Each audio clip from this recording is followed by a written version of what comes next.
What's up, YouTube? Kind of in the middle of backlog mode right now, getting through some of these older videos a couple weeks ago. Really wanted to showcase some of the gameplay when Modern Horizons was first dropping, some of the test videos for things like TamiBae, so people can understand why I'm so hyped about the card, even though I've been trying out other things recently. So we're getting to the point where we've got like a good, I don't know, 2 weeks of videos already uploaded to YouTube, scheduled on certain release days, trying to release something like every other day or so. And this really helps that process kind of smooth out.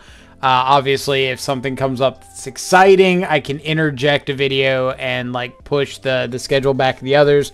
But this helps to keep things smooth in case something does get thrown in the plans and not able to make a new video right away.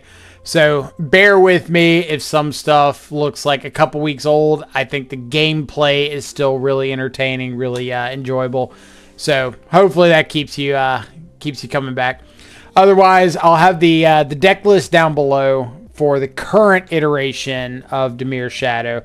So if you see this list on screen, this is what's getting played in the league, but it might be a little bit different from what I would currently register for a tournament.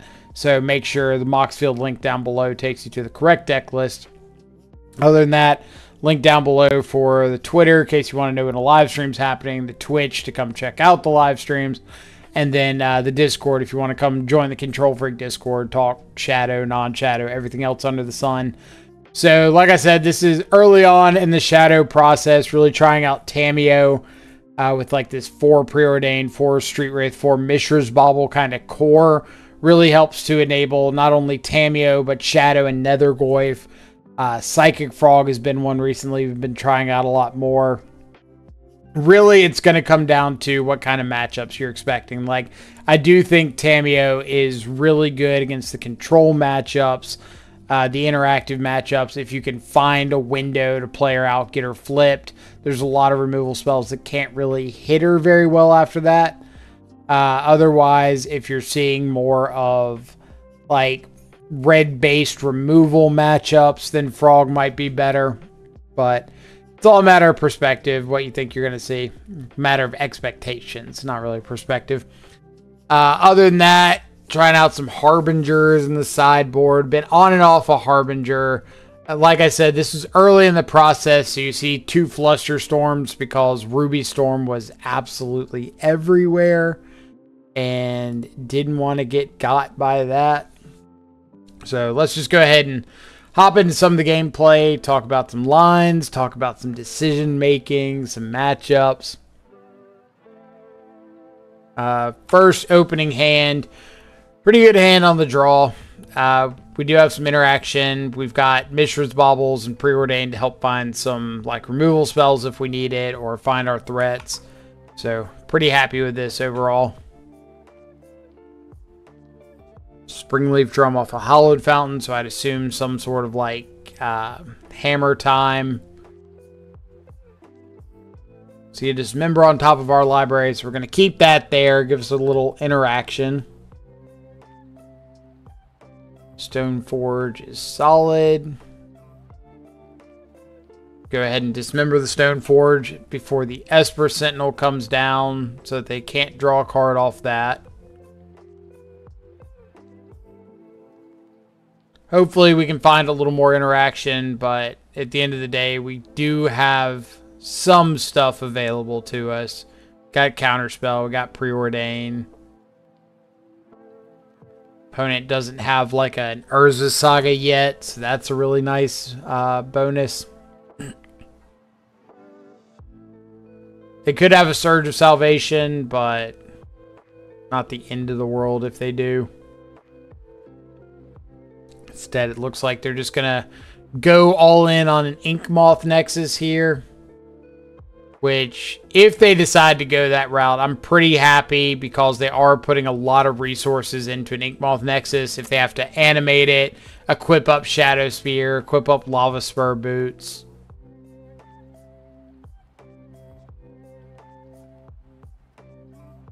And now, if Preordain finds us an untapped land, we can flip TamiBae and hold up Counterspell. So that's why we decide to take this polluted delta here, even though it looks kind of awkward keeping another land in an already 5 land situation. But getting to flip TamiBae and hold up Counterspell means we have a clock. If they want to attack in with the Ink Moth, they're going to have to spend a bunch of resources to be able to do it.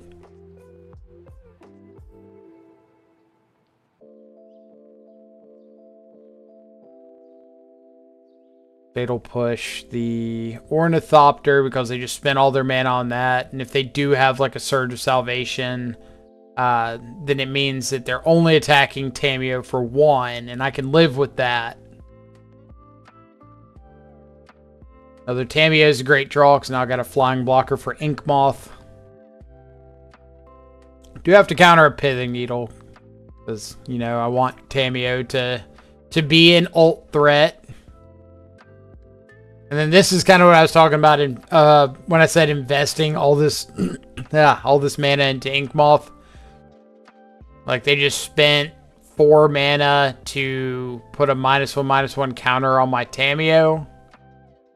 And since they can't find another answer to it, TamiBae ult is going to win the game next turn. Or win the game in the sense that I'll get 2 shadows to play out and hold up a bunch of stubs and removal and whatnot. So, but I do like that TamiBae really gives you an avenue. Let's go back to that last hand. I do like that TamiBae gives you an avenue to fight over matchups like this while still playing out lands and being very reactive. Sideboarding against Hammertime. I'm not a big Force Negation believer or Counterspell because I think the things that beat you are like Urza's Saga, turn 2 Sanctifier on Vec on the draw, and Force and Counterspell don't really answer those at all. So instead, I really like leaning into the removal side of the deck, as well as Thoughtseize to proactively hit things like Sanctifier. Dress Down's a really good card in the matchup, but we don't have any Dress Downs. Could bring in Harbinger, but I like Harbinger more on the play than the draw. I think on the draw, it's just like a little too slow. Mainly because if they go like turn 1, turn 1 Saga, turn 2 like Stoneforge or something, turn 3 get a card off their Saga, then it can just be too slow. This hand, at first glance, I think I wouldn't fault anybody for keeping the hand. You got another Goyf, you got a couple pieces of interaction. But the way I look at it is this hand just like straight folds to Sanctifier on Vec. And since that's such a problematic card in the matchup already, I'd rather try to mull for something that can deal with Sanctifier. So like this doesn't look better, but I do have a TamiBae that can ult through a Sanctifier and give me some sort of outlet. Still has a piece of interaction early with Fatal Push. Multiple shadows attacks into Sanctifier better than one Nether Goyf. It's not great, but I really don't want to mull down to 5. Turn 1 Hammer. We find a Thoughtseize and we take a Pure Steel Paladin. So since we found the Thoughtseize, we decided to go for that instead of playing out the TamiBae because I did want to check for a Sanctifier on Vec. Because if they just had like Sanctifier into Pure Steel or something, good chance we just lose on the spot. March our TamiBae, find a Sigarda's Aid, so now we know they have Surge.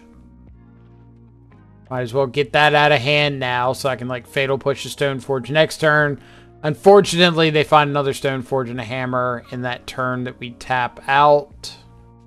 But if we hadn't gone for the Thoughtseize, they'd have the Surge for the Fatal Push anyway, so we're just too late on finding that second land. On to game 3. I will say I've played Hammertime like twice since the start of MH3, and it's been fairly close both times, and which I think is kind of interesting because I feel like I had a really good matchup against Hammer pre-MH3, But I was also playing Dimir with like Archmage's charms and multiple dismembers and stuff like that. Where this Dimir with Nethergoyf, and mURktide Regent. mURktide really good in the Nethergoyf matchups. But this version, a little more low to the ground. A little less evasive. But regardless, Sink into Super this Pithing Needle. I know they get to draw a card. They could have a Surge of Salvation. But I need to keep ticking up this TamiBae because at the moment, this is my win condition. Got a Stoneforge Mystic. They've got a Sanctifier on Vex. They kind of have us covered on like every front imaginable, which is unfortunate. But I can at least consign the Sigardizade trigger so they can't get a Colossus Hammer. Unfortunately, they just have another hammer available to them, so we are dead to infect damage off of this Ink Moth. Rough. Them's the beats.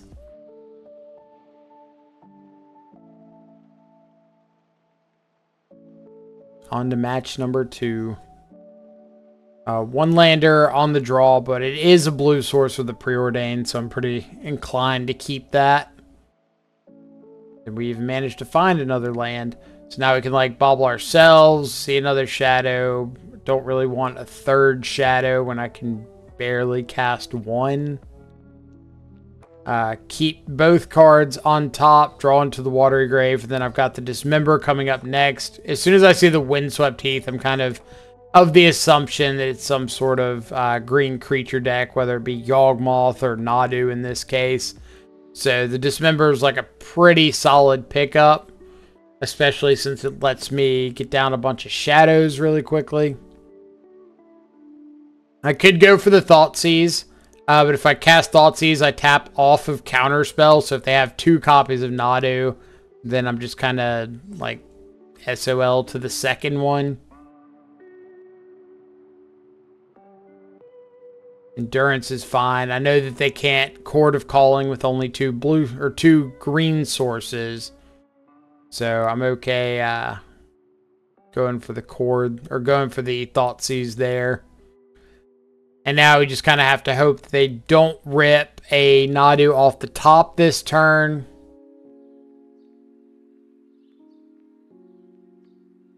Fairy bouncing TamiBae is interesting.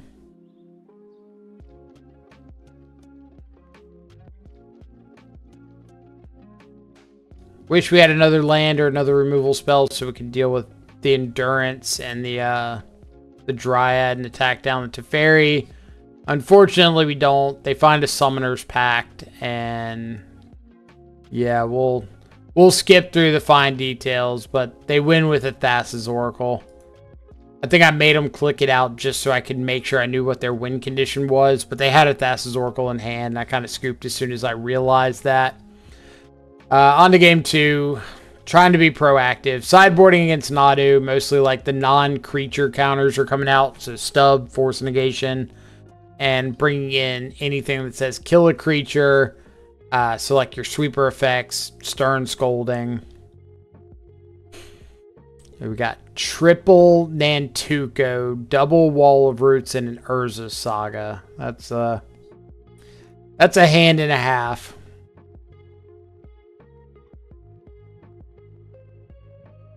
Go ahead and kill the Wall of Roots as soon as they enter combat. This is mostly because if they had a 1-drop and they chose not to play it and like thought about playing its second main phase, they wouldn't be able to float the mana. But I know that I want the Wall of Roots off the board so I can attack him with Nethergoyf because I have to have some sort of pressure. Then drown the Nantuko. Hopefully they don't have a third land, but it's mostly just to stop them from having like Nantuko plus land drop and being able to get a little more rolling there. Get some tokens to block. So we'll sink the Nantuko since we did just kind of time walk them there. Deluge is a nice pickup in the face of some Nantukos.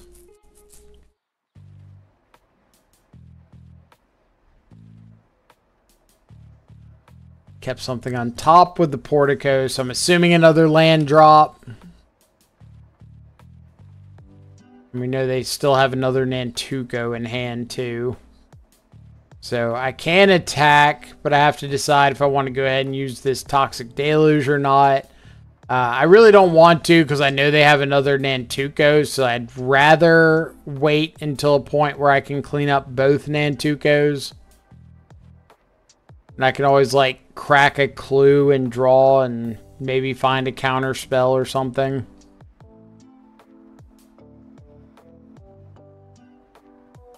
I probably should have just gone ahead and done as soon as I decided that I wasn't flipping, or yeah, as soon as I decided I wasn't flipping TamiBae, which ironically we would have been able to flip TamiBae there with the draw into the Street Wraith. Not that I think TamiBae flip is like really doing a ton for us here. Get back another Dismember.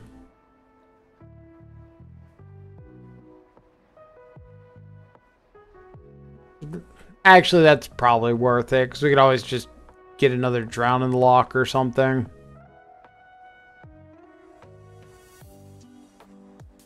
Alright. Get all the little derps off the board. Get down our Nethergoyfs. At the very least, we can put some pretty significant pressure on our opponent here. Decide to bounce my TamiBae because I can flip it next turn with just like draw, attack, draw. Almost attacked at the Teferi, but backed up, decided to attack at them.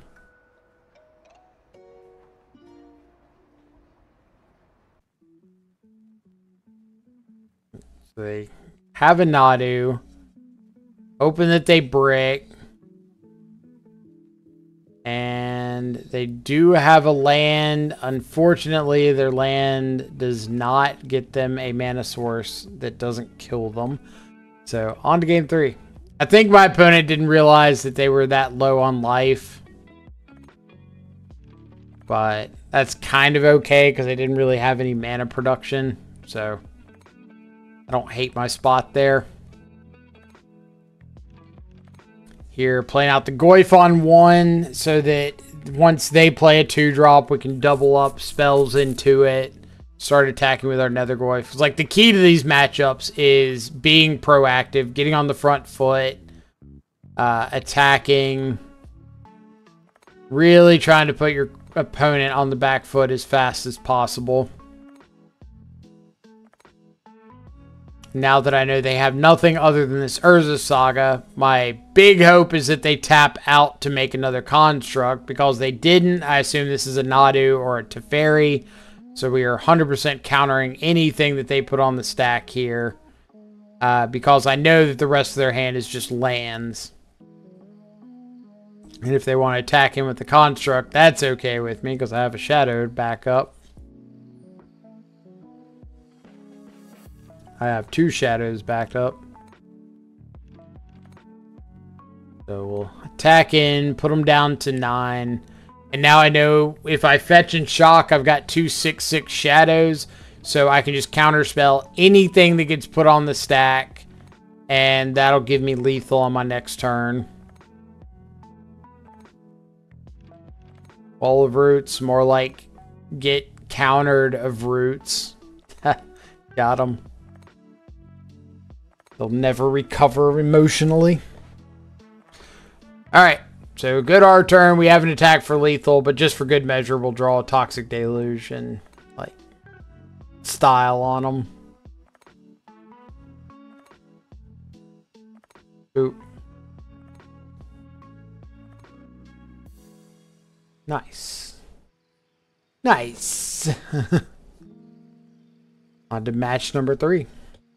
Good hand on the play. We got a TamiBae. We've got force backup if they do something unfair.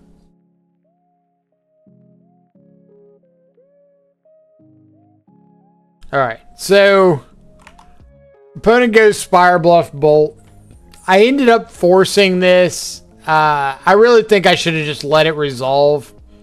because if they kill this Tamio and I go to my turn, then I've got preordain, maybe find another land, be able to get down like a Nethergoyf or something, and that Nethergoyf is out of bolt range already.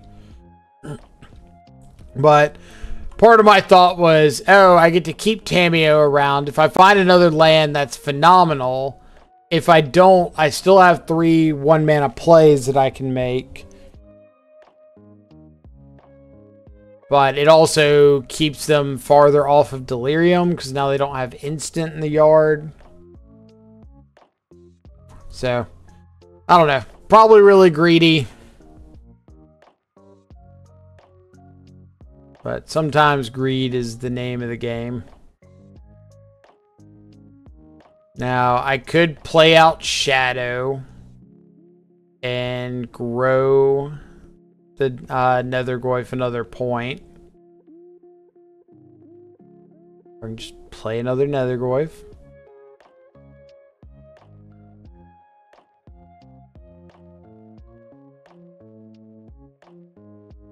Main deck dress down. Pretty solid.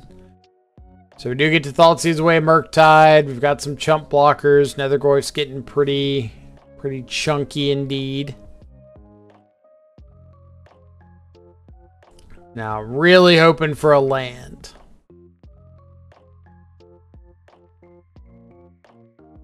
Really hoping for a land. Not a land.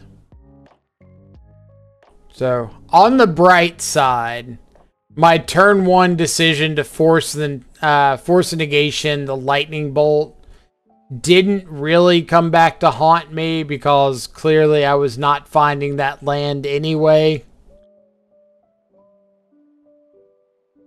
But I do think you could very easily make that argument that needed to go for the land instead of going for the force.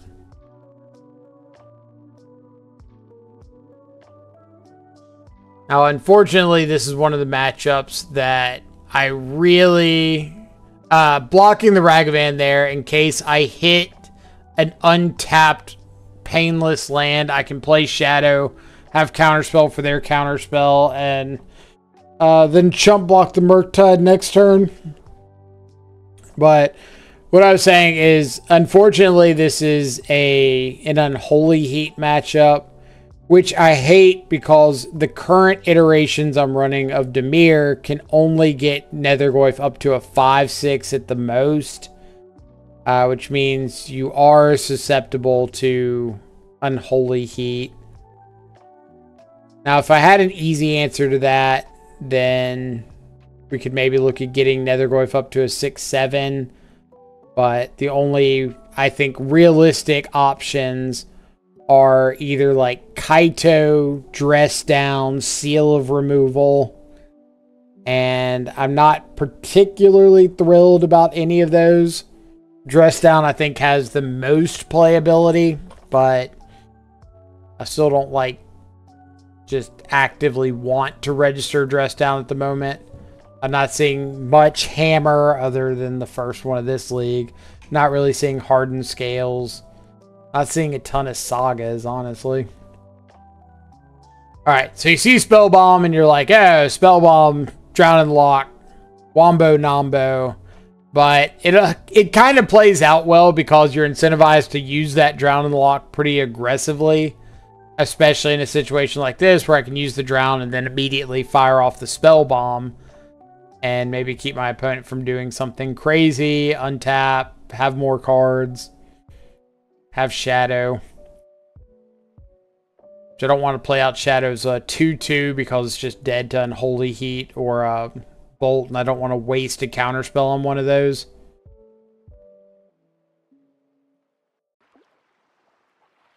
Now, I'm a big believer in deck thinning. I know there's a bunch of people that will say, like, oh, there's statistically no advantage to deck thinning. And I'll pause the video real quick because I do believe very, very strongly in this point. People say there is no statistical significance or statistically significant advantage to deck thinning. But it's non-zero. And I think that's a very important part. Like, usually in statistics, you look at things like 5% as being kind of the standard for significance. If it's more than 5% different than whatever the null is, the no change option, then you take that as being statistically significant. And I would agree that more often than not, a fetch does not break that 5% barrier, because you're talking about one card out of, in this case, 41, 42, ends up being like little under 2.5%. And you're right, that is not statistically significant, but it's non-zero. It's reducing the number of lands in my deck from, in this case, 4, 5, 6, 7, 8, 9, 10 that I've seen so far. Reducing it from 8 still in my deck to 7. One less land in the deck is non-zero. And I am big on non-zero. So knowing that some difference is more than 0 is enough for me to do the thing more often than not. Now, if life total consideration comes into play, then that changes it up. Or if you have access to like a surveil land, obviously that changes it up a lot. But in my case, greater than 0, even if it's not statistically significant, is enough for me to want to go with the deck thinning option, assuming all other factors are even. Like, I'm not going to fetch from 4 to 3 against the lightning bolt deck, or I'm probably not going to fetch from 7 to 6 against the lightning bolt deck, but 9 to 8, yeah, I'll make that. So here, I know that Bloodstained Mire doesn't have any targets it can get, but I want to make this a 2-turn clock. And again, I know I'm fetching from 8 to 7. That's kind of a safety zone against the bolt deck, as opposed to 7 to 6, where I run the risk of getting double bolted for lethal. We know we can pay for Spell Pierce, so pretty comfortable stubbing that counter spell. Getting in with our Shadow one more time for lethal. On to game number 3. Now in game number 3, Nethergoyf, definitely one of our better threats in these matchups. Recurable, gets out of range of bolt really easily. Opponent is very kind to play out this TamiBae for us, so we can just fatal push it. Gain a little bit of tempo back, get down some Nethergoyfs. I could play out one. There's always the chance that my opponent goes like fetch land, bolt one, unholy heat the other. But if they do bolt one, it grows the second one, and that's kind of enough of a reason to me to play them out. Like, now they have Delirium, so there's a pretty good chance they're going to kill a Nethergoyf. And here, I went for the Undercity Sewers to try to grow the Goyfs. I don't want to say regret that decision, but I really think I probably should have just played a Fetch Shock and played out the other Shadow. It wouldn't have looked very good into double Unholy Heat, but at the same time, like, I didn't know they had double Unholy Heat. So I don't think I can really say, oh, this is a terrible idea, terrible plan. Now I know they've got a Dragon's Rage Channeler that's got to attack me, so we're going to get these Shadows online. And it looks even better if they're firing off double bolt to take out my Nethergoyf. Because now I just get to untap in the clear and go like Shadow, Shadow, Escape, Nethergoyf. That's a pretty good spot to be in. Subtlety is one more card out of their hand, so we will take that. Really, we just need their last card or one of their last two cards to not be like another removal spell.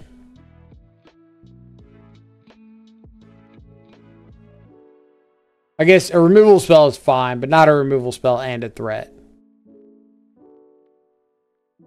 Double threat is we Thoughtseize there because it turns the Dragon's Rage Chandler into a force chump blocker. So now they have to top deck into like a bolt. Can't do anything about a bolt with the Flusterstorm, but at least it cuts into the number of outs. If they started off with an expressive iteration, I would Flusterstorm the expressive iteration because that forces them to have land removal spell. They can't shock in a Steam Vents. They can't fetch and shock for a red source.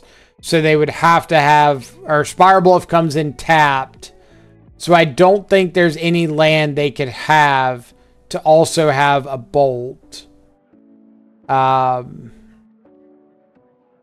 They could have like Island TamiBae, but they're still dead to that. So,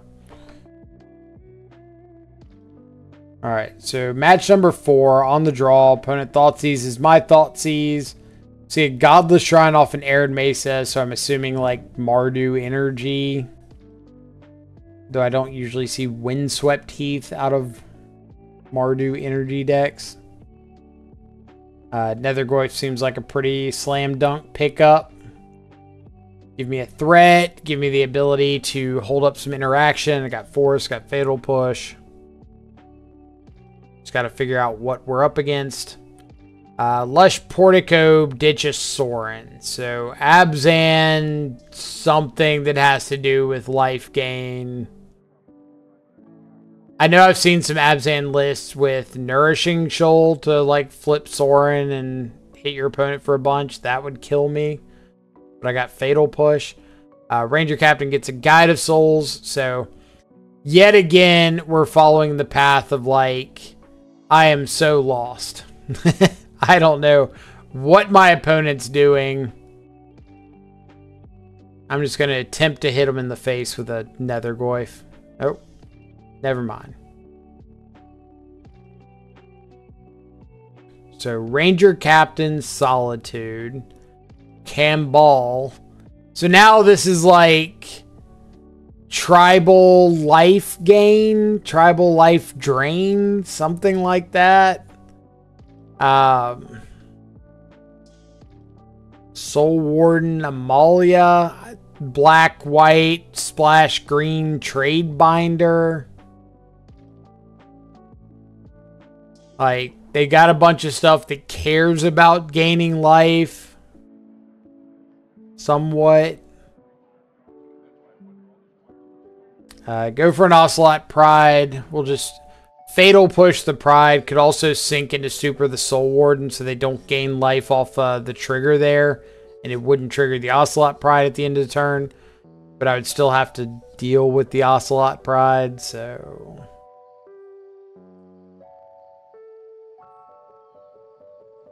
Take 2. And here, second Ocelot Pride, you'll see what I mean about sinking to Stupor the Soul Warden, so they don't get a ETB life gain trigger off the Ocelot Pride. That way they don't make a token into turn. And at least makes it a little bit better if I happen to find a threat. Also, if you didn't know, Ocelot Pride only triggers on the Ocelot Pride owner's turn. So even if they gain life on my turn, they don't get to like make a token or anything.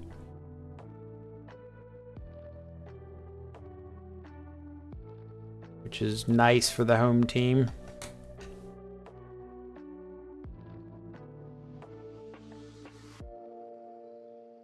We'll attack in with TamiBae. I think I went ahead and cracked this clue. We'll see. Yeah. I probably shouldn't have. I probably should have just waited until next turn so that I could maybe flip the TamiBae, but also not. Like, I want to find another Nethergoy for a Shadow or Fatal Push or something to get out on the battlefield. Now Guide of Souls is going to kind of start to run away if we don't find an answer to that. Thankfully, we can bounce the Guide of Souls and not just be, like, completely SOL.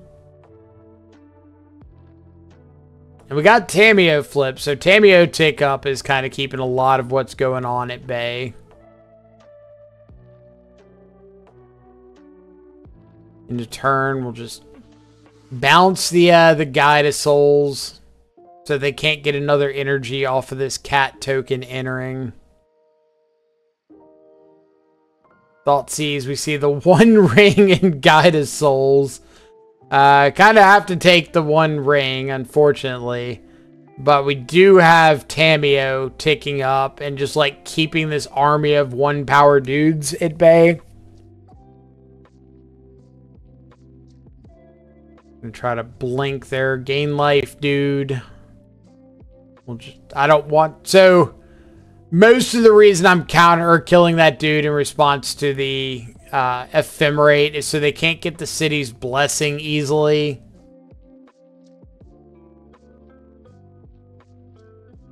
Don't want them like gaining life and getting counters and keeping their dude around and ephemerating again next turn and triggering everything again. It's kind of like removal spell plus counter spell in one, so kind of a 2-for-1. And we are absolutely seeing full display of TamiBae ult here. Okay. This is important.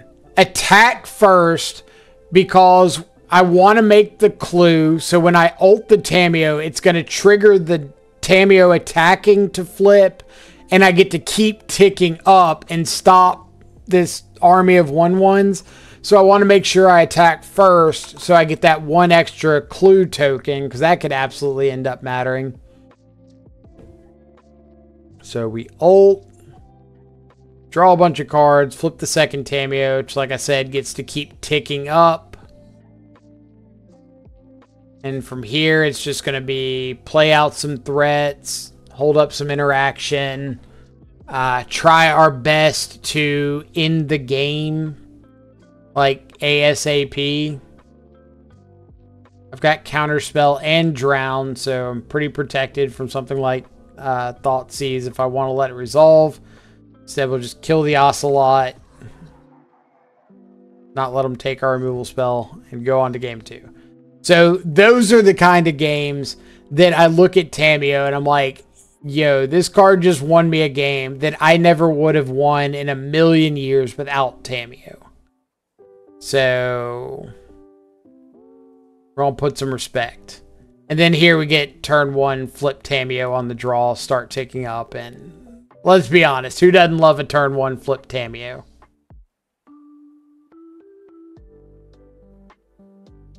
Amalia's pretty solid. Go ahead and just see if we're getting a removal spell. Fortunately, we do not. But it is just an Amalia. So, not like the end of the world if we take a hit or two off of it. I can always get the swamp and just pay the 3 life if need be. So if opponent does anything that causes them to gain life, I'm probably just killing off the Amalia.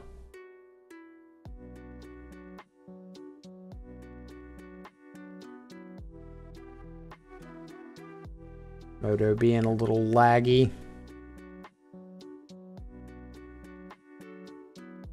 Come on, Moto. Alright.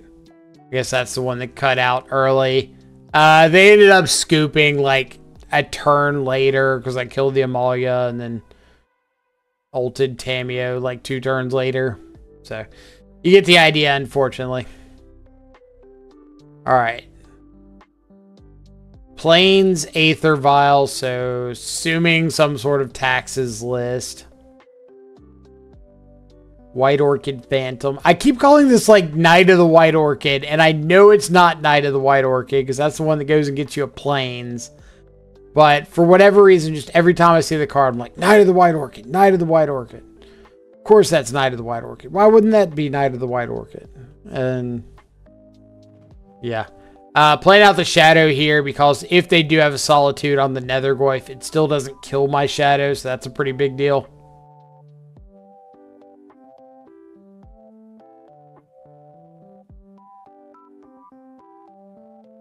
But I do need to get pressure going. And then Counterspell is an excellent pickup because now I can Counterspell a Solitude.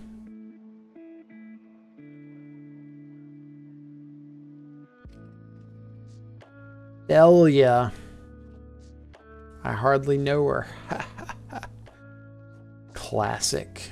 Never gets old. Opponent decides they do not have good attacks. Decide to go to my turn before I Fatal Push so that I have Counterspell up. Double Ephemerate.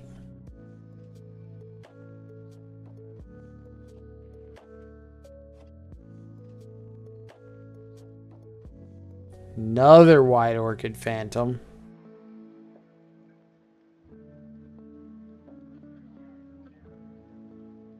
I could have shocked in the Watery Grave there. I don't think it really matters because they're on double chump block duty anyway. And either way, they double up their blocks. My threat still lives and all theirs die. So. Essence Reliquary with a Solitude. So that's kind of cheeky. You get to like bounce your Solitude. Then I don't really know why they went for exiling the TamiBae instead of the Shadow, but that absolutely let me kind of regain the momentum there. Kill off the Recruiter, attack them down to 1, have 2 lethal threats. So if you want to give your paid actor assumptions, I would absolutely understand for that one. That was pretty egregious paid actor territory.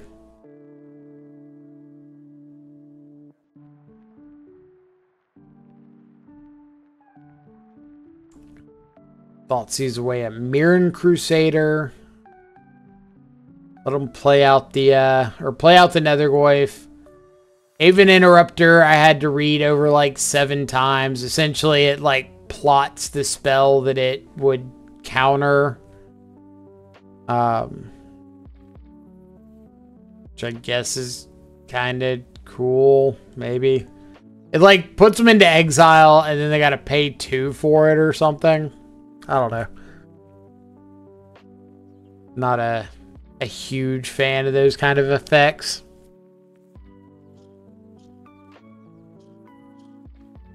So letting them equip up the Sentinel, but killing off this tapped Construct token.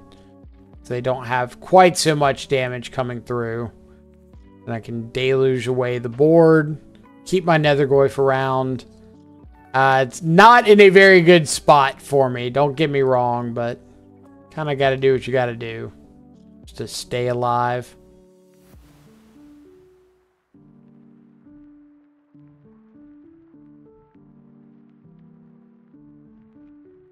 Will ephemerate, or will counter the ephemerate. Got to pay the 1. I can't Thoughtseize with the Esper Sentinel on board, or I risk them just like strapping up the Sentinel and attacking me.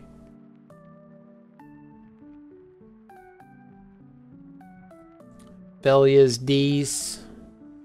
Shadow is Deeser.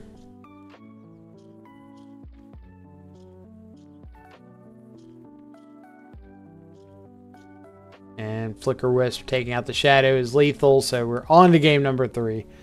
Most of these like aggressive creature decks, like Taxes, Boros, Merfolk, For the most part, have like very similar sideboard plans. Boarding out stubborn denials, force negations, some number of counter spells, especially against the Aether Vial variants, and boarding in anything that says kill a creature, anything that says counter a creature, all your wrath effects especially.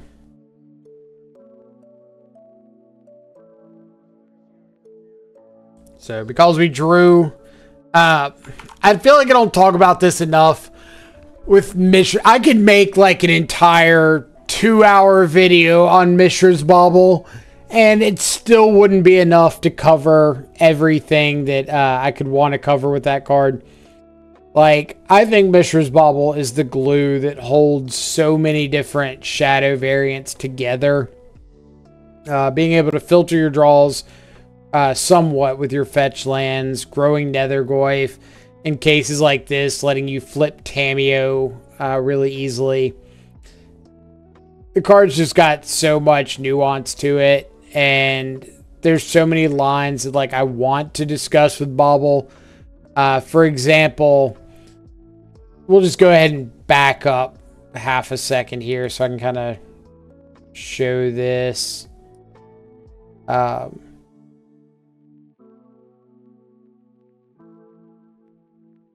All right, so we preordain, we have a Bauble, we have a TamiBae.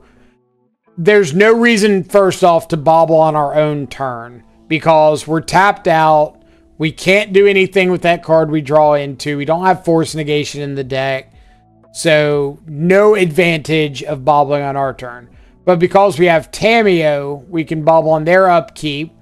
Lets us draw on our next upkeep for Bauble, draw for turn. And if we find any of our draw spells, we open up the line to flip TamiBae, which would be huge on turn 2 on the play, especially with like some fatal pushes to interact with.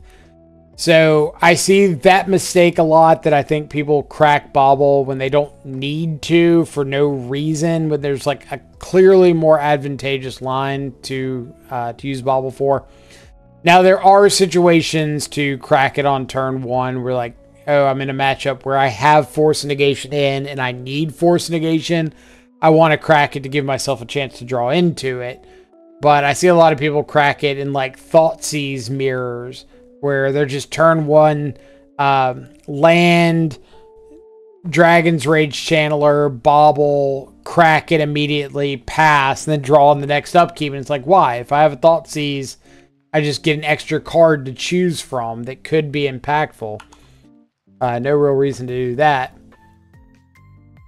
So, like I said, give ourselves the opportunity here to draw, get this TamiBae online. And then this I thought was really funny. So, drawing off the Street Wraith lets us flip the TamiBae, take it up on the Esper Sentinel. And I'm just thinking, well, is there any chance that my opponent attacks with the Esper Sentinel? Because the draw trigger is based solely off of the Esper Sentinel's power. And it turns out they do. So after the TamiBae trigger resolves, I just get to Fatal Push the Esper Sentinel and they don't get to replace it. So that was pretty sweet. Go ahead and kill off the Walroot so I don't have to deal with like Ephemerate nonsense. Mirren Crusader's pretty good. Does die to Toxic Deluge, because Deluge isn't doing damage. It's giving -X/-X. So any of the pro-black things still get dealt with by it. Mirren Crusader, Sanctifier on Vec.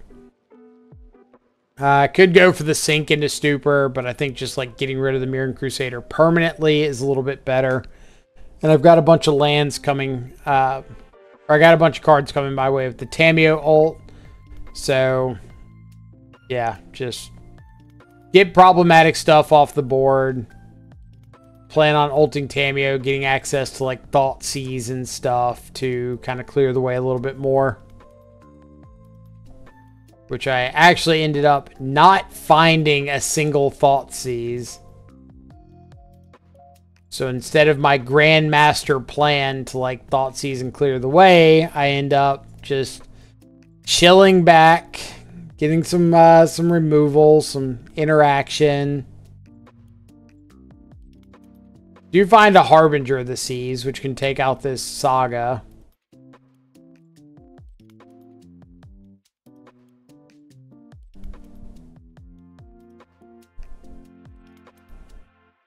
We got Dismember, we got Drown. Just kind of want to clear the board a little bit. Now we'll strip mine the Saga, attack in. They do have Aether Vial and they do have a Plains. But, you know, we have a Hulk. By Hulk, I mean double Nethergoyf and TamiBae ticking up. So, all good things.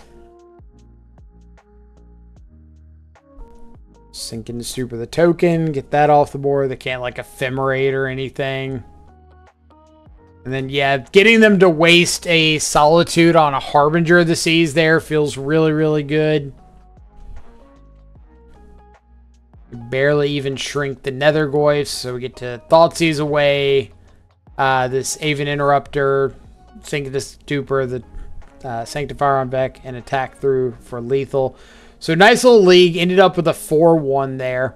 I really think TamiBae shined, and that is exactly the reason that I think TamiBae does deserve, if not a place, at least consideration in your blue-black shadow builds, because there are times in matchups like that where TamiBae flipping early just lets you run away with the game in a situation where, like, the rest of your deck doesn't function. So against a Solitude Sanctifier on Vec deck, where Nethergoyf is neutered, Shadow's neutered. If you had a Psychic Frog, they have a lot of good interaction for that. But instead, we've got TamiBae that just gets to flip and ult, and the game's over. So I do think that if you believe TamiBae doesn't fit the Shadow game plan, I would really reconsider that. Because to me, the Shadow game plan is using cheap, efficient threats backed up by cheap, efficient interaction to try to gain a mana advantage over your opponent and in the game before they have the ability to kind of reset and stabilize. And I do think TamiBae does an excellent job of following that rhetoric. Difficult to interact with, just like Shadow and Nethergoyf are difficult to interact with, especially when it comes to like red-based removal. Provides a timely clock. Like a flip TamiBae on turn 2 is ulting on turn 5. So you're looking at like a turn 5 win con in your deck that is full of counter spells and thought seizes and drowns and stubs and stuff. Plus you get to keep playing your Shadows and Nethergoyfs because the consideration for fitting TamiBae in your deck, like your consideration for fitting mURktide in your deck is, oh, I need to put a bunch of instants and sorceries. I need to be able to play a big mURktide. I can't really run Bauble and Street Wraith. Your consideration for TamiBae is just playing free cards that say draw a card, and in this case, pair extraordinarily well with Death Shadow and Nethergoyf. So I do think in terms of like synergistic additions to Dimir Shadow, TamiBae is probably pretty close to the top of the pile. Psychic Frog, obviously really, really good as well. But there's going to be a lot of games where you just don't want to commit resources to a frog when it's an unknown quantity. If you're playing against Boros and your opponent goes to Galvanic Discharge your frog and you ditch 4 cards to outgrow the discharge and then they follow it up with pay 1 Static Prison, you just ended your own game on the spot because you had to devote resources to that frog. Those kind of blowouts don't really happen in this shell because A, most of your stuff's outgrowing Galvanic Discharge, and B, if you're smart about flipping TamiBae at opportune times, then you can play around a lot of that spot removal that once she's flipped, if they want to commit to killing her, they can, but it's a lot more difficult than it sounds. So yeah, hopefully you enjoyed the video. As always, greatly appreciate y'all coming around, checking it out. Growth on the channel is still absolutely phenomenal. Cannot thank y'all enough for that. Really enjoying getting more of these videos put together to showcase Shadow as well as non-Shadow. We've been playing a lot of Frog recently. So if you're enjoying it, let me know in the comments down below. Let me know what you think you want to see next, and we'll try to fit it into the rotation as best I can. I can't guarantee anything in any sort of timely manner because, like I said, I am recording a lot of these a week to 2 weeks out. So if something interesting pops up, a deck list from a challenge, something like that, then I can readjust a bit to fit that video in. But otherwise, just trying to hit things as they come along. So yeah, hope everybody has an awesome rest of your day. Stay safe, enjoy some good food and company. I will catch y'all back live later. Adios for now.